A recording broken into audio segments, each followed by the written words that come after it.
Hey guys, well I guess I'll give you an update on my new 2022 R1250 GSA. It's got 1,093 miles on it now, and what do I think of it after all these miles on it? Well, I hate it. I hate it that I didn't make the decision to get it a couple of years ago. This has been a great bike. The biggest complaint are the heated grips. I love them.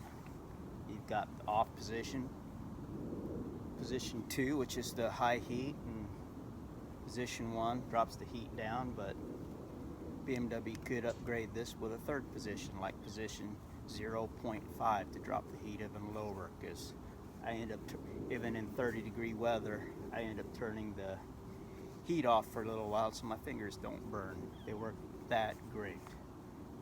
This morning I got on the bike to run over to the dealer. It was 29 degrees Fahrenheit when I left the house, so where I live I automatically just put it in rain mode because we got a lot of black ice on the smaller side streets, so I didn't put it in road mode till I got to the bigger streets where all the roads were good. No issues with the bike. No lights for ABS or traction control coming on, so it's the Michelin Anarchy Adventure tires have been working great in these cooler temperatures. Clothing wise, to keep warm, just to take a touch on that, I haven't gone to Touratech and priced some of the really nice Revit suits, and you know, that jacket alone is $1,500.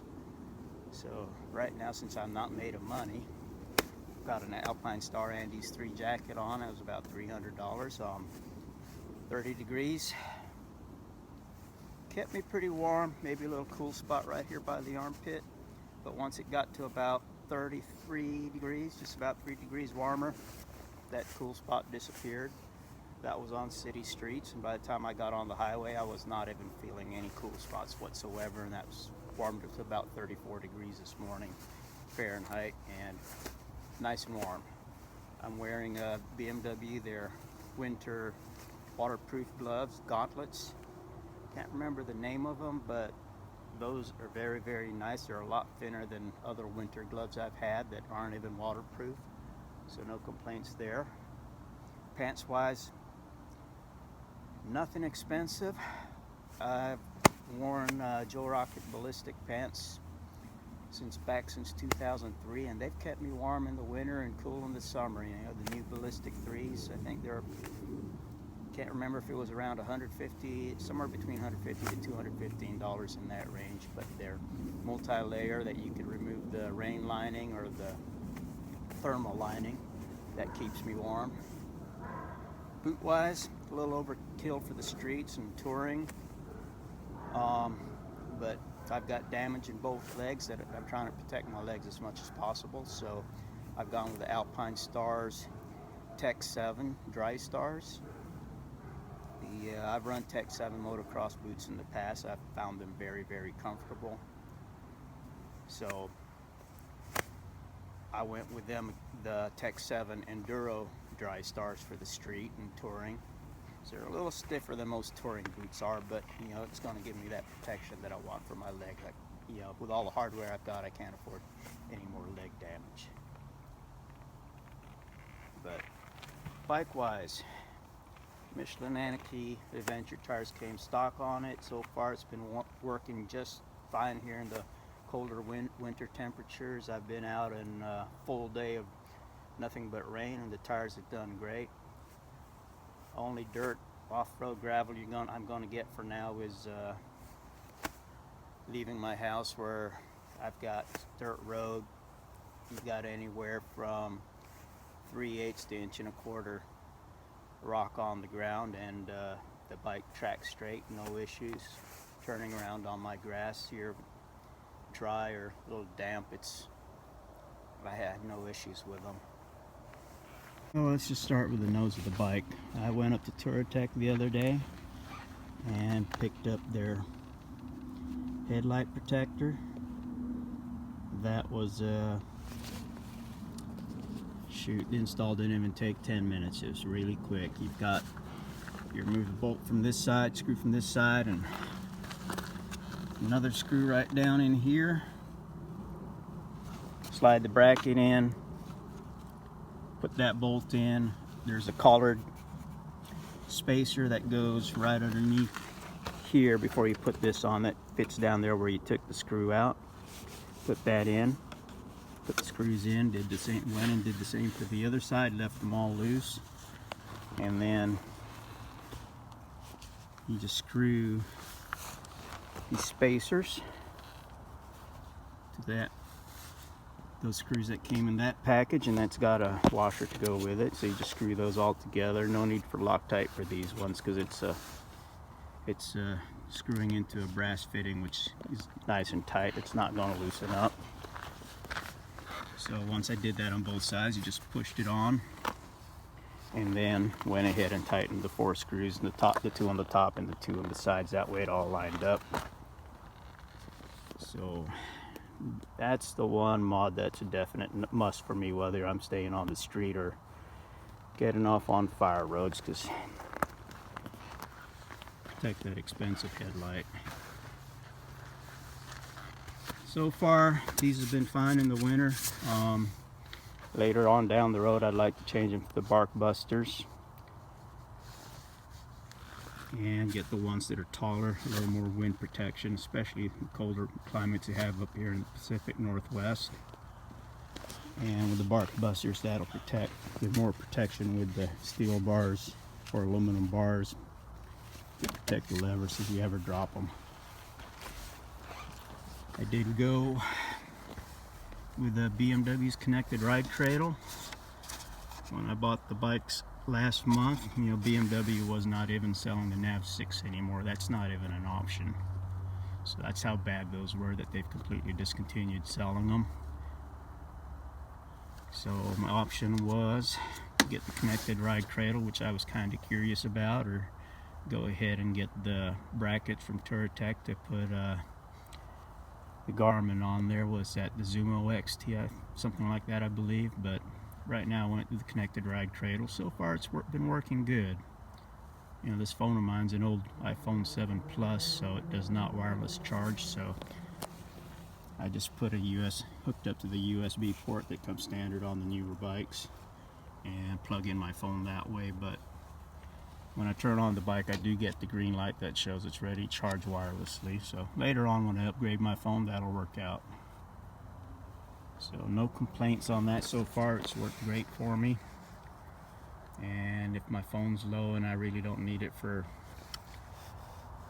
going anywhere, I know where I'm going. If my phone battery's low, I'll just throw it in there and plug in, so it'll be charged by the time I get somewhere.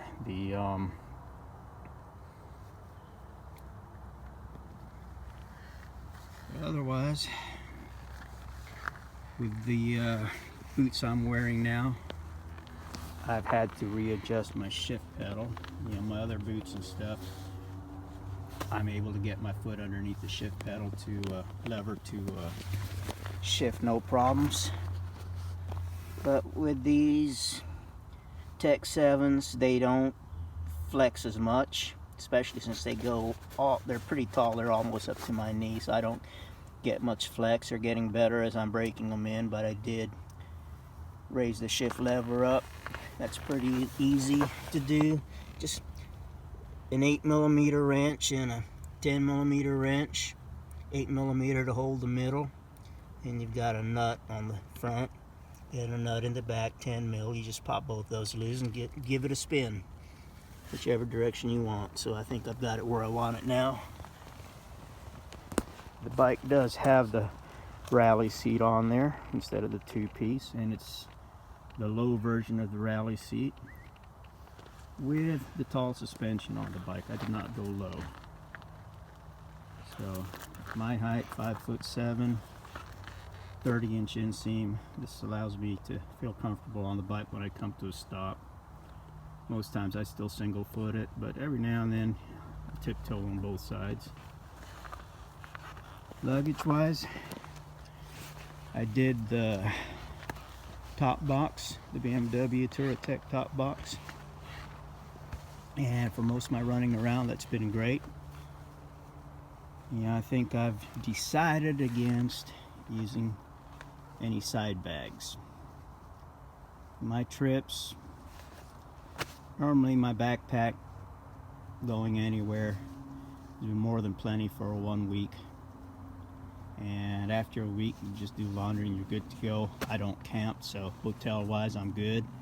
The only thing that was a problem was maybe if it rains.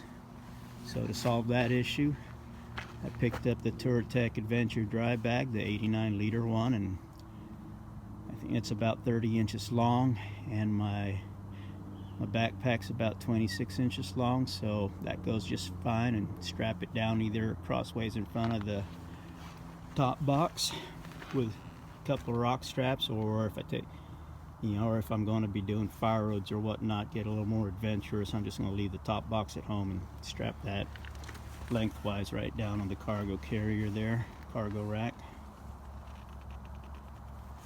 But otherwise, I think that's where I'm at with the bike.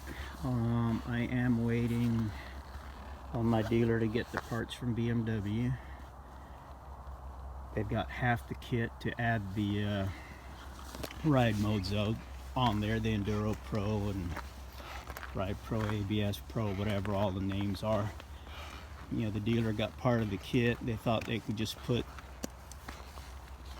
the certain modes I wanted on there, but he kept getting errors, and then they finally found out from BMW that even other things that I didn't need all has to be put on there for it to work properly. So that stuff's on order. Probably get that on sometime after Thanksgiving. But other than that, like I said, no complaints with the bike, other than needing one more position for the heated grips. Like I said, these grips are hot and they work really good, so I'll toggle between off and on them quite a bit. So, thanks for watching. I'll give you an update down the road and try to get chin mount for the helmet, for the GoPro, and a microphone, and may try to do some riding videos. Thanks for watching. Y'all have a good day.